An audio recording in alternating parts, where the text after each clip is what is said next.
తెలియజేస్తా ఉన్నాను sir. Thank you. Shrimati Konda Surekha.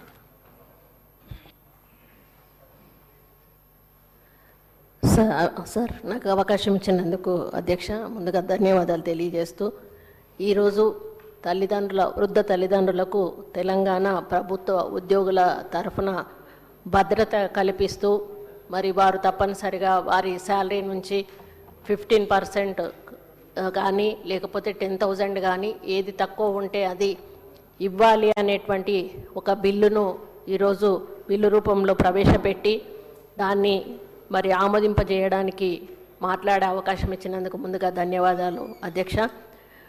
ఈ బిల్లు ప్రవేశపెట్టడమే ఒక దురదృష్టకరమైనటువంటి విషయం అధ్యక్ష. ఎందుకంటే తల్లిదండ్రులను మీరు చూసుకోకపోతేనే ఈరోజు ఈ బిల్లు ప్రవేశపెట్టేటువంటి పరిస్థితి వచ్చిందని ఈ సందర్భంగా తెలియజేస్తూ ఉన్నాను అధ్యక్ష. ఇప్పుడు ఎవరికైతే ఇది వర్తిస్తుందో వాళ్ళు ఒకసారి గుండెల మీద చేయి పెట్టుకొని ఆలోచించాల్సిన అవసరం ఉంది అధ్యక్ష. ఎందుకంటే ఈ తల్లి తండ్రి అనేవాళ్ళు లేకపోతే వాళ్లకు జన్మంటూ లేదు, వాళ్ళు జన్మనంటూ ఇవ్వకపోతే ఈరోజు వాళ్ళు భూమి మీద ఉండే అవకాశమే లేదు. అటువంటి వాళ్ళు ఒక స్టేజ్కి వచ్చిన తర్వాత తల్లిదండ్రులను విస్మరించి మరి వాళ్ళని నిర్లక్ష్యం చేసి వాళ్ళని ఇబ్బందులకు గురి చేసి మరి వాళ్ళని పట్టించుకోకపోవడం వలన మనం చాలా ఇన్సిడెన్సెస్ చూస్తూ ఉన్నాం అధ్యక్ష. మరి తల్లులను కొట్టడం, తండ్రులను కొట్టడం, చంపడం ఇటువంటివి చూస్తూ ఉంటే చాలా బాధేస్తుంది అధ్యక్ష. మరి వాళ్ళు ఎంత కష్టపడి మనల్ని కని పెంచి పోషించి ఈ స్థాయికి తీసుకొచ్చారో మనం ఒకసారి ఆలోచించుకోవాల్సిన అవసరం ఉంది అధ్యక్ష. అదేవిధంగా భవిష్యత్తులో రేపు నీ పిల్లలు కూడా నిన్ను చూసుకుంటారో చూసుకోరో అనేటువంటి ఆలోచన కూడా రావాల్సిన అవసరం ఉంది అధ్యక్ష. అయితే మా కాన్స్టిట్యున్సీలో ఒక ఉదాహరణ చెప్పడానికి మీ దగ్గర నేను ఈ అవకాశం తీసుకున్నాను అధ్యక్ష. ఒకసారి నేను రోడ్ మీద వెళ్తూ ఉంటే ఒక ముస్లిం ఆమె రోడ్ మీద పడుకొని ఉంది అధ్యక్ష. అందరూ ఉన్నారు, ఆమె మాత్రం రోడ్డు మీద పడుకొని ఉంది. నేను కొంచెం దాటిపోయిందా అన్నల్లా ఆపి మళ్ళీ వెనక్కి వచ్చి అడిగాను ఏమి ఎవరు అని అంటే వాళ్ళ కొడుకులు ఇక్కడ వదిలేసి వెళ్ళారు అని చెప్పారు అధ్యక్ష. ఆ చుట్టుపక్కల వాళ్ళని అడిగితే మరి ఎక్కడ తింటుంది అంటే మేమే రోజు ఎవరమన్నా ఒకరం పెడతాము అని చెప్పన్నారు.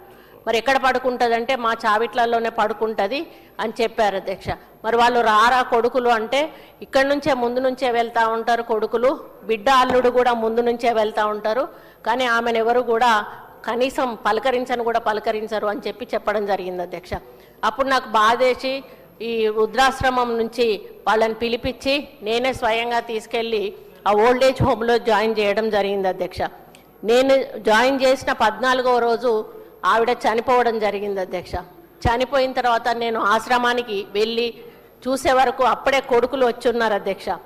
ఆశ్రమం వాళ్ళు ఏం చెప్పారంటే ఆ 14 రోజులు కూడా ఆమె తన గురించి ఆలోచించకుండా ముస్లిం ఆమె కాబట్టి మేరా బేటా ఆయా, మేరే బేటీ ఆయా, ముझे देखने के लिए అని ఆమె పదే రోజు కూడా కొడుకు గురించి బిడ్డ గురించి ఆలోచిస్తూనే తన తుది ప్రాణం విడవడం జరిగింది అధ్యక్ష.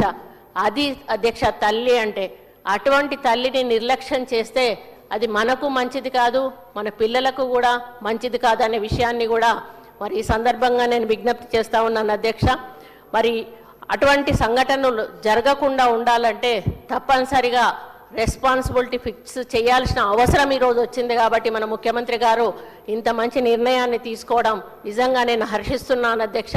మరి ఇక్కడ తెలంగాణ జాబ్ హోల్డర్స్ మాత్రమే ఇందుకు సెట్ అవుతారు.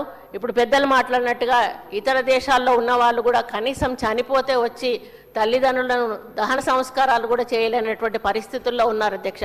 కాబట్టి మారాల్సిన అవసరం ఉన్నది, సమాజము విలువలు పెంచుకోవాల్సిన అవసరం ఉన్నది, ప్రేమాభిమానాలు పెంచుకోవాల్సిన అవసరం ఉన్నది.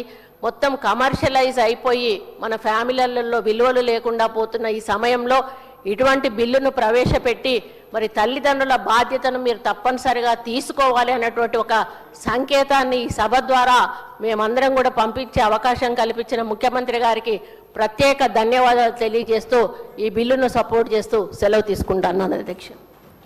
శ్రీ సాంబశివరావు గారు.